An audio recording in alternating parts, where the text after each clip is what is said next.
Darshan cinema ಮಾಡ್ಬೇಕಾದ್ರೆ ನಾನು ಬೆಳ್ಳಗಿದ್ನ ಕರ್ರಗಿದ್ನ sir? ಕಪ್ಪಗಿದ್ರಿ. ಮಂಗಲ ಭಾವನಯ ಮಂಗಲ ಸತೀಶ್ ಕ್ಯಾಡಬಮ್ಸ್. ಸತೀಶ್ ಅಣ್ಣ ಒಳ್ಳೆ ಬ್ಯೂಟಿಫುಲ್, ಸುಂದರ, ಚೆನ್ನಾಗಿ ಕಾಣಿಸ್ತಾರೆ. ಬ್ಯೂಟಿಫುಲ್ ಗಾಯ್. ಈಗ ನಾನು ಸೋತವ್ರಿಗೆ ಗಿಲ್ಲಿ ಬಿಟ್ಟು ಮಿಕ್ಕಿದವ್ರಿಗೆಲ್ಲ ಪಾರ್ಟಿ ಇಟ್ಕೊಂಡಿದ್ದೀನಿ. ಅವತ್ತು ನಿಮಗೆ ಗೊತ್ತಾಗುತ್ತೆ ಆ ಪಾರ್ಟಿ ಕ್ರೇಸ್ ನ್ಯೂಸ್ ಜಾಸ್ತಿ ಓಡುತ್ತಾ, ಆಮೇಲೆ ಅವ್ರದ್ದು ಇನ್ನೂ ಎಷ್ಟು ದಿನ ಬಜಾರ್ ಓಡುತ್ತೆ, ಆಮೇಲೆ ನಂದು ಎಷ್ಟು ದಿನ ಇನ್ನೂ ಲಾಂಗ್ ಇರುತ್ತೆ ಅನ್ನೋದು ನಿಮಗೆ ಮುಂದಿನ ದಿನಗಳಲ್ಲಿ ತೋರಿಸ್ತೀನಿ. ಈ ನನ್ನ ಮಕ್ಕಳಿಗೆ ತಿಂದ್ಬಿಟ್ಟು ಮನೇಲಿ ಬೇರೆ ಏನು ಕೆಲಸ ಇರಲ್ಲ, ಇಲ್ಲಿ ಬಂದು ನಿಂತ್ಕೊಂಡು ಹೋಗೋ ಬರೋರ್ನೆಲ್ಲ ತರಲೆ ಮಾಡ್ಕೊಂಡು ಪೋಸ್ ಕೊಡ್ತಿರ್ತಾರೆ ಬಡ್ಡಿ ಮಕ್ಕಳು. ಇಲ್ಲ, ಗಿಲ್ಲಿನ ಕರೆಯೋದೇ ಇಲ್ಲ. ಈಗ ಬಿಗ್ ಬಾಸ್ ಫಿನಾಲೆನಲ್ಲಿ ಮಾತಾಡ್ಲಿಲ್ವಾ ಗಿಲ್ಲಿ ಜೊತೆ? ಇಲ್ಲ, ಮಾತಾಡ್ಲಿಲ್ಲ. ಅವರು ಮಾತಾಡಿಸ್ಲಿಲ್ಲ. ಇಲ್ಲ, ನಾನು ಹತ್ರಕ್ಕೆ ಹೋಗ್ಲಿಲ್ಲ. ಮೀಟರ್ ಇನ್ನು ಯಾರ್ಯಾರು ನನ್ನ ಬಗ್ಗೆ ಮಾತಾಡ್ತೀರಾ ದಯವಿಟ್ಟು ಮಾತಾಡಿ. ಎಲ್ಲಾರ್ಗೂ ಒಂದು ಮುಹೂರ್ತ ನಾನು ಇಟ್ಕೊಳ್ತೀನಿ. ಯಾರಿಬ್ಬ ಫೋನು? ಇಂಡೈರೆಕ್ಟ್ ಆಗಲ್ಲ, ಡೈರೆಕ್ಟ್ ಆಗಿ ಅವರೇನೆ, ಅವರು ಭಕ್ತಿಯಿಂದ. ಆದ್ರೆ ಈಗ ಅವರೇನೆ ಈಗ ಉಲ್ಟಾ ತಿರುಗಿಬಿಟ್ಟಿದ್ದಾರೆ. ಸರ್ ನೀವೇ ಇಷ್ಟೆಲ್ಲ ಆದ್ರೂ ಅಲ್ಲಿ ಸ್ಟೇಷನಲ್ಲಿ ಹಿಡ್ಕೊಂಡು ಬಂದಿದ್ರು, ಮಾತಾಡ್ಸಕ್ ಬಿಟ್ರು. ಅವಾಗ ಸರ್ ನಾನು ನಿಮ್ಗೆ ಗೊತ್ತಾ ಅಂತ ಕೇಳಿದೆ. ಅಂದ್ರೆ ಯಾರು ನನಗೆ ಬ್ಯಾಡ್ ಆಗಿ ಮಾತಾಡಿದ್ದವ್ರಿಗೂ ಸರ್ ಅಂತ ಮಾತಾಡಿಸ್ದೆ. ಅದಕ್ಕೆ ಇನ್ಸ್ಪೆಕ್ಟರ್ ಸರ್ ಒಂದೇ ಕ್ವಶನ್ ಕೇಳಿದ್ರು. ಏನಂತ ಕೇಳಿದ್ರು ಅಂದ್ರೆ, ನೋಡಿ ನೀನು ಇಷ್ಟು ಮಾಡಿದ್ರು ಅವರು ಸರ್ ಅಂತ ನಿನ್ನ ಮಾತಾಡಿಸ್ತಾ ಇದ್ದಾರೆ ಅಂತ. ಅಂದ್ರೆ ಅವರು ಎಂತ ದೊಡ್ಡ ಮನುಷ್ಯ ಆಗ್ಲಿ, ಅವ್ರು ಎಂತ ಇದಾಗಿರ್ಲಿ, ನಾನು ಸರ್ ಅಂತಾನೆ ವ್ಯಾಲ್ಯೂ ಕೊಟ್ಟು ಮಾತಾಡ್ಸೋದು. ನಾನು ಒಂದೇ ಕ್ವಶನ್ ಅವ್ರಿಗೆ ಬಂದವ್ರಿಗೆ ಕೇಳಿದೆ, ಸರ್ ನಾನು ನಿಮ್ಗೆ ಗೊತ್ತಾ, ನಾನು ಯಾವ ಥರ ಫೇಸ್ ಟು ಫೇಸ್ ನೋಡಿದ್ದೀನ, ನಿಮ್ಮ ಹತ್ರ ಏನಾದ್ರು ದುಡ್ಡು ಇಸ್ಕೊಂಡಿದ್ದೀನ, ನಿಮ್ಮ ಹತ್ರ ಏನಾದ್ರು ಸಾಲ ಮಾಡಿದ್ದೀನ, ಏನಾದ್ರು ತೊಂದರೆ ಕೊಟ್ಟಿದ್ದೀನ, ನಿಮ್ಗೆ ಏನಾರು ಇದು ಮಾಡಿದ್ದೀನ, ಈಗ ಯಾರೋಗೋಸ್ಕರ ಈಗ ನೀವು ಅನುಭವಿಸ್ತಾ ಇದ್ದಾರೆ, ಈಗ ಬೇಲ್ಗೆ ಎಷ್ಟು ಖರ್ಚಾಗುತ್ತೆ, ಕೋರ್ಟ್ಗೆ ಎಷ್ಟು ಅಲಿಬೇಕು, ಯಾಕೆ ಬೇಕು ನಿಮಗೆ? ಈ ಥರ ಸೋಷಿಯಲ್ ಮೀಡಿಯಾನೇ ಹೆಸರೇ ಹಾಳು ಮಾಡ್ತಾ ಇದ್ದೀರಾ. ಎಲ್ಲರ ಬಗ್ಗೆ ಬ್ಯಾಡ್ ಮಾತಾಡಿ ಸುಮ್ಮನೆ ಏನೂ ಸಿಗಲ್ಲ, ನಿಮ್ಮನೇದು ಏನು ಲಾಭ ಆಗಲ್ಲ. ಈಗ ಅನುಭವಿಸ್ತಾ ಇರೋದು ಯಾರು, ನೀವು ಅವ್ರ ಪರವಾಗಿ ಮಾತಾಡಿ. ಅವ್ರು ಏನಾರ ಬಂದು ನಿಮಗೆ ಸಾಲ, ಈಗ ಇಷ್ಟು ಕೋರ್ಟ್ ಖರ್ಚಾಗ್ತಾ ಇದೆ ಕೊಡಿ, ನಿಮ್ಮ ಪರವಾಗಿ ಮಾತಾಡಿದ್ದೆ ಕೊಡಿ ಅಂದರೆ ಕೊಡ್ತಾರ? ಇಲ್ಲ, ಚಾನ್ಸೇ ಇಲ್ಲ, ನೋ ವೇ. ಆ ಥರ. ಯಾಕಂದರೆ ಎಲ್ಲರೂ ನೋಡಿ ಕಂಪ್ಲೇಂಟ್ ಕೊಡ್ತಾರೆ, ಆ್ಯಕ್ಷನ್ನೇ ತೊಗೊಳಲ್ಲ. ಆದರೆ ಚಾಮರಾಜಪೇಟೆ ಸ್ಟೇಷನ್ ಅವರು ಅದೇ ಥರ ನಾನು ಅನ್ಕೊಂಡಿದ್ದೆ, ಕಂಪ್ಲೇಂಟ್ ಕೊಟ್ಟು ಮಾರನೇ ದಿವಸಕ್ಕೆ ಏವನ್ನ ಅರೆಸ್ಟ್ ಮಾಡಿದ್ದಾರೆ. ರಿಯಲಿ? ಓ ಮೈ ಗಾಡ್! ಎಷ್ಟು ಜಿನಿಯನ್ ಆಗಿ ಮಾಡ್ತಾ ಇದ್ದಾರೆ ಅಂದರೆ, ನಾವು ಪೊಲೀಸ್ ಅವರೆಲ್ಲ ಉಡಾಫೆ ಥರ ಈ ಥರ ಕೇಸ್ ಎಲ್ಲ ತೊಗೊಳ್ಳಲ್ಲ, ಅದನ್ನು ಆ್ಯಕ್ಷನ್ ತೊಗೊಳ್ಳಲ್ಲ ಅಂತ ಅಂದ್ಕೊಳ್ತೀವಿ. ಆದರೆ ನನಗೆ ಆಶ್ಚರ್ಯ ಆಗೋಯ್ತು, ಇದ್ದಕ್ಕಿದ್ದಂಗೆ ಕರೆದ್ರು 8 ಜನ ಅರೆಸ್ಟ್ ಅಂದರು. ಏನು ಸರ್ ಇಷ್ಟು ಬೇಗ ಹೆಂಗೆ ಸಿಕ್ಕಿದ್ರು ಅಂದೆ. ಆ ಥರ ಪೊಲೀಸವರು ಇರ್ತಾರೆ. ಅದರಲ್ಲಿ ಅವಿನಾಶ್ ಸರ್ ಅಂತ ಚಾಮರಾಜಪೇಟೆಯಲ್ಲಿ, ಅವರು ತುಂಬ, ಅವ್ರಿಗೆ ಧನ್ಯವಾದ ಹೇಳ್ತೀನಿ. ಇಷ್ಟು ಫಾಸ್ಟಾಗಿ ಎಲ್ಲರನ್ನೂ ಅರೆಸ್ಟ್ ಮಾಡಿ ಎಲ್ಲರಿಗೂ ಪಾಠ ಕಲಿಸಿದ್ದಾರೆ. ಇನ್ನು ನನಗೆ ಸಮನಾರು, ನನ್ನ ಪರಾಕ್ರಮಕ್ಕೆ ಸರಿಸಾಟಿಯಾಗಿ ನಿಲ್ಲಬಲ್ಲ ವೀರನು ಧೀರನು ಈ ತ್ರಿಭುವನದಲ್ಲಿ ಅವನಿರುವನು. ಇದರಿಂದ ಏನಾಗುತ್ತೆ, ಒಂದು ಸಮಾಜಕ್ಕೆ ಇನ್ನು ಯಾರಿಗೂ ಅವ್ರ ಬಗ್ಗೆ ತಿಳ್ಕೊಳ್ದೆ ಮಾಡದೆ ಅವ್ರ ಬಗ್ಗೆ ಕೆಟ್ಟದಾಗ ಮಾತಾಡಬಾರ್ದು ಅನ್ನೋದು ಒಂದು ಇದಾಗುತ್ತೆ. ಮೊದಲು ಸರಿಯಾಗಿ ಮಾತಾಡೋದು. ದರ್ಶನ್ ಸರ್ದು ಒಂದು ಸಿನಿಮಾದಲ್ಲಿ ಆಕ್ಟ್ ಮಾಡಿದಿರಲ್ಲ ನೀವು, ಅಲ್ಲಿ ತುಂಬಾ ಬ್ಲಾಕ್ ಇದೀರಾ ನೀವು. ಇಲ್ಲಿ ವೈಟ್ ಇದ್ದೀರಾ, ಹೇಗೆ ಸಾಧ್ಯ ಇದು ಅಂತ ಹೇಳ್ಬಿಟ್ಟು. ಇವಾಗ ನಾನು ಹುಟ್ಟಾಗಿಂದ ಇದೇ ವೈಟ್ ಇದ್ದೆ, ಈಗಲೂ ಇದೇ ವೈಟ್ ಇದ್ದೀನಿ. ಸೊ ಇದನ್ನ ಹುಡುಗರು ಚಾಟ್ ಜಿಪಿಟಿನೆಲ್ಲ ನೋಡ್ತಿದ್ದಾರೆ, ಹೆಂಗೆ ಸತಿ ನಾನು ಹುಟ್ತಾನೆ ನಮ್ಮ ಅಪ್ಪ ಅಮ್ಮ ವೈಟ್ ಇರೋದು, ಅರ್ಥ ಆಯ್ತಾ? ನಾನು ವೈಟೇ ಇರೋದು. ಅದಕ್ಕಿಂತ ಮುಂಚೆ ಕಾಲೇಜ್ ಲೈಫಲ್ಲಿ ನನ್ನ ಫೋಟೋಸ್ ಎಲ್ಲ ನಿಮಗೆ ಶೇರ್ ಮಾಡ್ತೀನಿ, ಅದ್ರ ಜೊತೆಗೆ ಆ್ಯಡ್ ಮಾಡಿ. ನಾನು ದರ್ಶನ್ ಮೂವಿನೇ ಲಾಸ್ಟ್ ಆ್ಯಕ್ಟ್ ಮಾಡ್ತೀನಿ. ಈಗ ನನಗೆ ಅದಾದ್ಮೇಲೆ ಎಷ್ಟೋ ಮೂವಿ ಆಫರ್ ಬರುತ್ತೆ, ಏನಕ್ಕೆ ಮಾಡಲ್ಲ? ಯಾಕೆ? ಯಾಕಂದರೆ ಇಲ್ಲಿ ಒಂದು ಆರ್ಟಿಸ್ಟ್ ಮಕ್ಕಳಾಗಿ ಹುಟ್ಟಿದ್ರೆ ಮಾತ್ರ ಉದ್ಧಾರ ಮಾಡಿಸ್ತಾರೆ, ಇಲ್ದವ್ರಿಗೆ ತುಳಿತಾರೆ ಅಂತ. ಯಾಕಂದ್ರೆ ನಾನು ಡಾಗ್ ಫೀಲ್ಡಲ್ಲಿ ಆಗಲೇ ತುಂಬ ಹೆಸರು ಮಾಡಿ ಅವಾಗಲೇ ಸೆಲೆಬ್ರಿಟಿ ನಾನು. ಆದರೆ ಇಲ್ಲಿಗೆ ಹೋಗ್ಬಿಟ್ಟು ಅಲ್ಲೂ ಇಲ್ಲ ಇಲ್ಲೂ ಇಲ್ದಂಗೆ ಆಗ್ತಿತ್ತು. ಅಲ್ಲಿ ಬೆಳೆಯಕ್ಕೆ ಬಿಡ್ತಿರ್ಲಿಲ್ಲ ಅಲ್ಲಿ ನನಗೆ ಏನಂದರೆ, ನಾನದೇ ಓನ್ ಕಾಸ್ಟ್ಯೂಮ್ಸ್ ತೊಗೊಂಡು ಹೋಗ್ತಿದ್ದೆ. ಆಗಿನ ಕಾಲದಲ್ಲಿ 25,000 ರೂಪಾಯಿ ಸೂಟು, ಅಲ್ಲಿ ಏನು ಡ್ರೆಸ್ ಹಾಕಿದ್ದೀನಿ ಒಂದು ಸಾಂಗಲ್ಲಿ, ಅದು ಬಿಟ್ಟು ಮಿಕ್ಕಿದ್ದು ಎಲ್ಲೆಲ್ಲ ಹಾಕಿದ್ದೀನಿ. ನಾವು ಆಚೆ ಹೋಗ್ಬೇಕಾರೆ, ಹನಿಮೂನ್ಗೆ ಹೋಗ್ಬೇಕಾರೆ, ಏರ್ಪೋರ್ಟ್ಗೆ, ಅಷ್ಟು ಡ್ರೆಸ್ಸು ಇವತ್ತು ನನ್ನ ಮನೆಗೆ ಬನ್ನಿ, ನನ್ನ ಮನೇಲಿ ವೀಡಿಯೋ ಕಾಲೋ ಇಲ್ಲ ನಮ್ಮ ಮನೆಗೆ ಬನ್ನಿ ತೋರಿಸ್ತೀನಿ. ಎಲ್ಲ own costumes, own car, own petrol. ಅಲ್ಲಿ ಕೊಡೋ ದುಡ್ಡು ಅಲ್ಲಿರೋ ವರ್ಕರ್ಸ್ ಹಂಚ್ಬಿಟ್ಟು ಬರ್ತಿದ್ದೆ. ವರ್ಕರ್ಸ್ ಹಂಚ್ಬಿಟ್ಟು ಬರ್ತಿದ್ದೆ. ಅದ್ರ ಜೊತೆಗೆ ಚಿಕನ್ನು ನನಗೆ ಯಾವತ್ತು ಬೇಕು ಬೇರೆ ನೋಡಿ ಇಲ್ಲೇ ಇದ್ದಾರೆ ಅವರು ಸರ್. ಆದರೆ ಅವ್ರನ್ನ ಆ ಟೈಮಲ್ಲಿ ಇರಲಿಲ್ಲ, ಅವ್ರನ್ನೇ ಕರೆದ್ಬಿಟ್ಟು ಕ್ವಶನ್ ಕೇಳ್ತೀನಿ. ಸರ್ 1 ಸೆಕೆಂಡ್, ಇದು ಮಾಡಲೇಬೇಕು ನೀವು. ಸರ್ ಬನ್ನಿ ಇಲ್ಲಿ. ಸರ್ ನೀವು ಯಾವ ಮೂವಿಲಿ ಸರ್ ಮಾಡಿದ್ದು? ದರ್ಶನ್ ಸಿನಿಮಾ ಮಾಡಿದೆ ಸರ್. ದರ್ಶನ್ ಸಿನಿಮಾ ಮಾಡ್ಬೇಕಾದ್ರೆ ನಾನು ಬೆಳ್ಳಗಿದ್ನ ಕರ್ರಗಿದ್ನ ಸರ್? ಕಪ್ಪಗಿದ್ರಿ. ಮಂಗಲ ಭಾವನಯ ಮಂಗಲ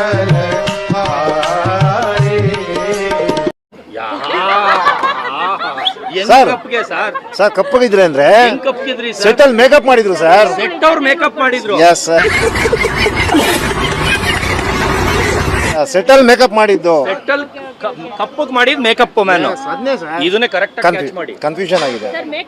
ಮೇಕಪ್ ಮಾಡಿದ್ ಕಪ್ಪುಗ ಅದರಲ್ಲಿ ಮುಸ್ಲಿಮ್ಸ್ ಪಾತ್ರ ಮಾಡಿ. ಕಪ್ಪಗ್ ಮಾಡಿದ್ರ ಊಟನೇ ಮೇಡಮ್ ನನ್ ಕಾಲ್ ಕಲರ್ ಒಂದ್ ಹುಡುಗಿ ಬರಲ್ಲ ಮೇಡಮ್ ನನ್ ಕಾಲ್ ಕಲರ್ ಒಂದ್ ಹುಡುಗಿ ಬರಲ್ಲ ಮೇಡಮ್ ಕಲರ್ ಅಷ್ಟು ಬೆಳ್ಳಗಿದೆ.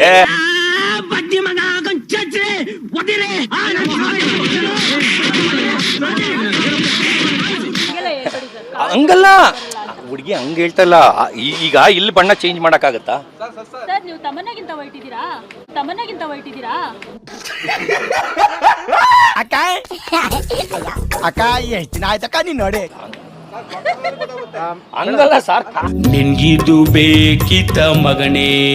ಅವರು ಚಿಕನ್ ಅವರು ವರ್ಕರ್ ಚಿಕನ್ ತೊಗೊಂಡು ಬರ್ತಾರೆ. ಸುದೀಪ್ ಸರ್ ಹೇಳ್ತಾರೆ ಈ ಚಿಕನ್ ಎಲ್ಲ ಅವ್ರು ತಿನ್ನಲ್ಲ, ಅವ್ರು ITC ಗಾರ್ಡನಿಂದ ತರಿಸ್ಬೇಕು, ಇದೆಲ್ಲ ಮುಟ್ಟಲ್ಲ ಅವರು ಅಂತಾರೆ. ಅಚ್ಚಾ ಹೀಗೆ ಸಮರಿಯಾ. ನಾನು ಹೇಳ್ತೀನಿ ಸರ್ ಫುಟ್ಪಾತಿಂದ ತರಿಸಿ ಸರ್, ಅದನ್ನು ನಿಮ್ಮ ಮನೆ ನೆಲದ ಮೇಲೆ ಬಿಸಾಕಿ ಸರ್, ಧೂಳು ತೆಗಿಯಲ್ಲ ಸರ್, ಹಂಗೆ ಎತ್ಕೊಂಡು ಕೊಡುವುದೇನೆ ತಿಂತೀನಿ ಸರ್ ಅಂದೆ.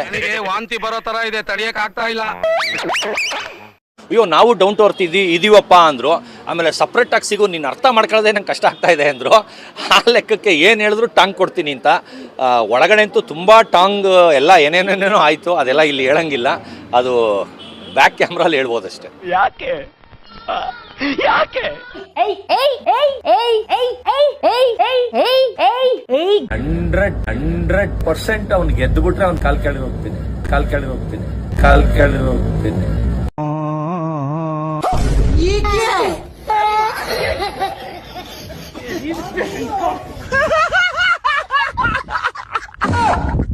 ಡಾಕ್ ಸತೀಶ್ ಅವರು ಹೊರಗಡೆ ಬಂದು ನಿಮ್ಮ ಬಗ್ಗೆ ಏನ್ ಸಿಟ್ಟಿತ್ತು ಏನೋ ಗೊತ್ತಿಲ್ಲ ಅವರಿಗೆ, ಗಿಲ್ಲಿ ಗೆಲ್ಲಲ್ಲ, ಗಿಲ್ಲಿ ಗೆಲ್ಬಾರ್ದು, ಈ ತರದೆಲ್ಲ ಮಾತಾಡ್ಬಿಟ್ಟಿದ್ದಾರೆ. ಮನೆಯಲ್ಲಿ ಅಂತ ಕಾಟ ಏನ್ ಕೊಟ್ರಿ ಸತೀಶ್ಗೆ ಅಂತ. ನಂಗೆ ಅರ್ಜೆಂಟ್ ಕೆಲಸ ಅದೇ 10-20 ಹೋಗ್ಬೇಕು ನಾನು. ಏನಕ್ಕ ನೋಡಕ್ಕೆ ಇಷ್ಟೊಂದು ಚೆನ್ನಾಗಿದೆಯಲ್ಲ, 10-20 ಯಾಕೆ ಹೋದ್ಯೆ? 500-1000 ಹೋಗು, ಒಳ್ಳೆ ದುಡ್ಡು ಐತದೆ.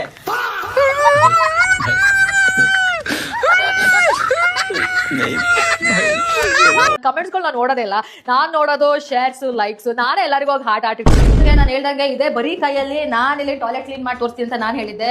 ಇದು ದುಬೈಯಿಂದ ತರಿಸಿರೋ 6 ಲಕ್ಷದ ಹಾರ್ಪಿಕ್ಕು. ಇಲ್ಲಿ ಎಷ್ಟೊಂದು ಜನ ರಿಪೋರ್ಟರ್ಸ್ ಬಂದು ಹೋಗಿದ್ದಾರೆ. ಅಂಡ್ ನಮ್ಮ ನಾಯಿ ಕೂಡ ಇಲ್ಲೇನೆ ಕಕ್ಕ ಮಾಡೋದು, ಅಂಡ್ ಪಕ್ಕದ ಮನೆ ನಾಯಿ ಕೂಡ ಇಲ್ಲೇ ಬರೋದು. ಇದನ್ನ ನಾನು ಬರೀ ಕೈಯಲ್ಲಿ ನಾನು ಆಕ್ಚುಲಿ ತೊಳಿತೀನಿ. ಇದು ಟಾಯ್ಲೆಟ್ ಅಲ್ದಲ್ಲ, ನಮ್ದು ನಾಯಿ ಕುಂಡಿ ಕೂಡ ನಾನು ಬರೀ. ಏನ್ ಸರ್ ನಿಮ್ ಬಟ್ಟೆ ಬಗ್ಗೆ ಎಲ್ಲ ಸಿಕ್ಕಾಪಟ್ಟೆ ಅಯ್ಯೋ ಬಟ್ಟೆ ಬನ್ನಿ ಸರ್ ತೋರಿಸ್ತೀನಿ, ಬನ್ನಿ ಸರ್ ನೋಡಿ ಸರ್, ಎಲ್ಲ ಇಂಪೋರ್ಟೆಡ್ ಕ್ಲೋತ್ ಸರ್. ಇದು ಚೋರ್ ಬಜಾರ್, ಇದು ಚಿಟ್ಟಿ ಬಜಾರ್, ಇದು ಚಿಕ್ಕಪೇಟೆ, ಇದು ಜಯನಗರ್ 4th ಬ್ಲಾಕ್. ಎಲ್ಲ ನೀವು ಫೇಕ್ ಆಗ್ತೀಯ ಅಂತ ಸರ್. ಇಲ್ಲ ಸರ್, ನನ್ನ ಜೊತೆ ನೀವು ಚಿಕ್ಕಪೇಟೆಗೆ ಬೆಳಗ್ಗೆ 3:00 ನನ್ನ ಜೊತೆಗೆ ಬನ್ನಿ, ಲೈನ್ ಅಲ್ಲಿ ನಿಂತ್ಕೊಂಡು ನಾನು ನಿಮ್ಗೆ ಇದನ್ನ ಕೊಡಿಸ್ಲಿಲ್ಲ 3 ವರ್ಷಕ್ಕೆ ನನ್ನ ಹೆಸರು ಬದಲಾಯಿಸ್ಕೊಬಿಡ್ತೀನಿ ಸರ್. ಇಲ್ಲ ಅಂದ್ರೆ ಒಂದು ನಾಯಿ ಮರಿ ನಿಮ್ಗೆ ಸಿಕ್ಕು. ಅದೇನ್ ಸರ್ ಅಲ್ಲಿರೋದು? ಇದಾ ಸರ್, ಇದು ಬಿಯರ್ ಟವರ್ ಸರ್. ಆಕ್ಚುಲಿ ನಾನು ಕುಡ್ಕ ಅನ್ಕೋಬೇಡಿ, ಅಲ್ಲಿ ಪಾರ್ಟಿಗೆ ಹೋದಾಗ ನಾನು ಇದನ್ನ ಸ್ವಲ್ಪ ದೇಪ್ಕೊ ಬಂದ್ಬಿಟ್ಟಿದ್ದೆ.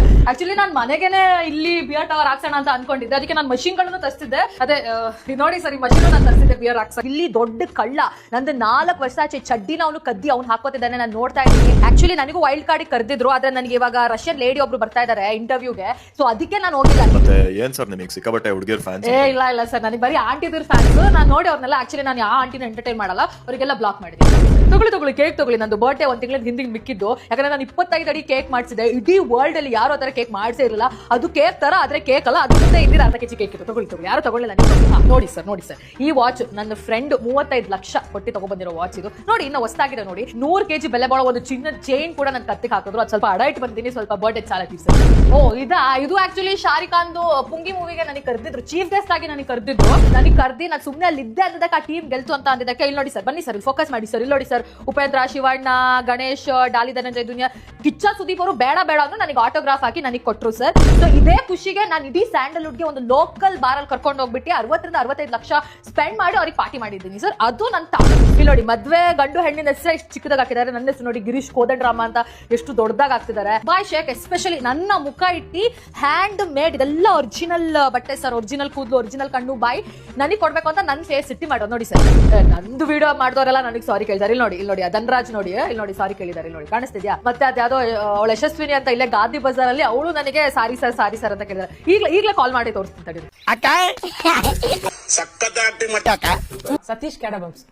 ಸತೀಶ್ ಅಣ್ಣ ಒಳ್ಳೆ ಬ್ಯೂಟಿಫುಲ್ ಸುಂದರ ಚೆನ್ನಾಗಿ ಕಾಣಿಸ್ತಾರೆ, ಬ್ಯೂಟಿಫುಲ್ ಗಾಯ್. ಓ ಎಷ್ಟ್ ಚೆನ್ನಾಗಿ ಹೇಳಿದ್ರು. ಅವ್ರೇನೋ ಪಾಪ ನಿಮ್ಮ ಮೇಲೆ ತುಂಬಾ ಸಿಟ್ ಮಾಡ್ಕೊಂಡ್ಬಿಟ್ಟಿದ್ದಾರೆ. ಮನೇಲೇನೋ ಸಿಕ್ಕಾಪಟ್ಟೆ ಕಾಟ ಕೊಟ್ಬಿಟ್ಟಿದ್ರಂತೆ ನೀವು ಅವರಿಗೆ. ಇಲ್ಲಿ ಹೊರಗಡೆ ಬಂದು ಗಿಲ್ಲಿ ಗೆಲ್ಬಾರ್ದು ಅಂತೆಲ್ಲ ಹೇಳ್ತಿದ್ರು. ಅವರು ನಾವೆಲ್ಲರೂ ಒಗ್ಗಟ್ಟಾಗಿರ್ಬೇಕು. ಯಾಕೆ ನಮ್ ಕಷ್ಟ ನಮಗಷ್ಟೇ ಗೊತ್ತು, ಯಾರು ಅರ್ಥ ಮಾಡ್ಕೊಳಲ್ಲ.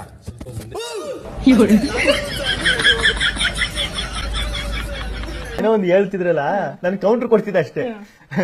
ಅಣ್ಣ ನಂದು ಒಂದು ನಾಯಿ ಒಂದಿಷ್ಟು ಕೋಟಿ ಅಂದ್ರೆ ಅಣ್ಣ ಅದಕ್ಕೆ ಏನ್ ಕಣ ನಿಮ್ಮ ಹತ್ರ ಬರ್ಬೇಕು, ಎಲ್ಲೇ ಬೀದಿಲೇ ಓಡಾಡ್ತಿರ್ತೀವಿ, ಹಿಡ್ಕೋಕ್ ಸಾಕಿದ್ರಾಗಲ್ವ ಅಣ್ಣ ಅನ್ನೋದು. ಅದು ಸುಮ್ಮನೆ ಕಾಲಲ್ಲಿ ರೇಗ್ಸುವೆ, ಅದು ಅವ್ರಿಗೆ ಸೀರಿಯಸ್ ಆಗ್ಬಿಡ್ತು ಅಷ್ಟೇ. ಇಲ್ಲಪ್ಪ, ಅವನಿಗೆ ಇನ್ನು ಕಡಿಮೆ, ಇನ್ನು ಜಾಸ್ತಿ ಮಾತಾಡ್ತೀನಿ. ಇನ್ನೊಂದು ಅವನು ಸೋತ್ ಬಂದ್ಮೇಲೆ ನಾನು ಆಮೇಲೆ ಮಾತಾಡ್ತೀನಿ. ಸತೀಶ್ ಅಣ್ಣ ವಿಡಿಯೋ ಎಲ್ಲ ಕಮೆಂಟ್ ಮಾಡ್ತೀರಾ, ಇನ್ನೊಂದ್ ಕಮೆಂಟ್ ಮಾಡಿ. ಗಿಲ್ಲಿ ಏನಾನ ಗೆದ್ರೆ ಅವ್ನ್ ಕಾಲ್ ಕೆಳಗಡೆ ಹೋಗ್ತೀನಂದ್ರಲ್ವಾ, ಇವಾಗೂ ಕಮೆಂಟ್ ಮಾಡಿ, ಯಾವಾಗ ಹೋಗ್ತೀರಾ ಕಾಲ್ ಕೆಳಗಡೆ? ಸಂತೋಷನ ಸ್ಟೇಟಸ್ ಅಲ್ಲಿ ಇಕ್ಕೋತೀವಿ, ನಾವು ಪಡೋ ದುಃಖನ ಡೀಪ್ ಅಲ್ಲಿ ಇಕ್ಕೋತೀವಿ, ಫ್ರೆಂಡ್ಸ್ ಹತ್ರ ಮಾಡಿದ ಸಾಲನ ಬಾರ್ ಅಲ್ಲಿ ಇಕ್ಕೋತೀವಿ, ಪ್ರೀತಿ ಹುಡುಗಿ ಫೋಟೋನ ಚಡ್ಡಲ್ಲಿ ಇಕ್ಕೋತೀವಿ. ಇದ್ರೆಲ್ಲದರ ಮಧ್ಯ ನಾವು ರಿಯಾಲಿಟಿಗಿಂತ ರೀಲ್ಸ್ ಎಲ್ಲ ಬದುಕ್ತಿದ್ದೀವಿ. ಇನ್ನ ಬರ್ಬೇಕಾ ಸರ್? ರೀಲ್ಸ್ ಎಲ್ಲ ಬದುಕ್ತಿದ್ದೀವಿ.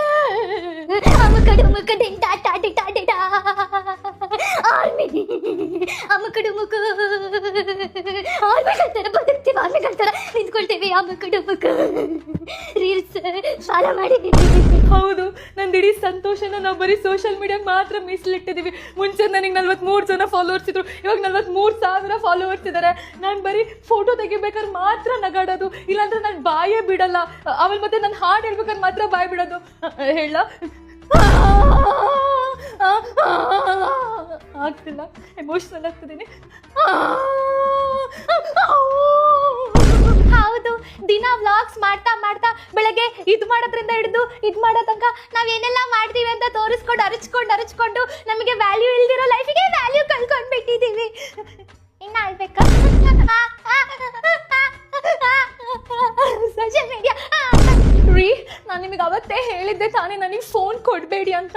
Because I use it 24/7. ಫೋನ್ನ ಜಾಸ್ತಿ ಯೂಸ್ ಮಾಡಬಾರ್ದು, ಅದು ಯಾವತ್ತೂ ಇಬ್ಬರನ್ನ ದೂರ ಮಾಡುತ್ತೆ ಹೊರತು ಹತ್ರ ಮಾಡಲ್ಲ. ಸ್ವಲ್ಪ ಎಮೋಷನಲ್.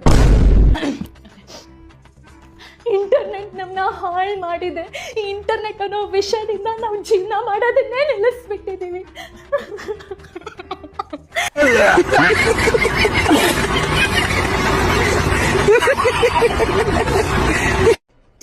ಇದು ಆಕ್ಚುಲಿ ಚೆನ್ನಾಗಿರೋದು ಅಷ್ಟೇ.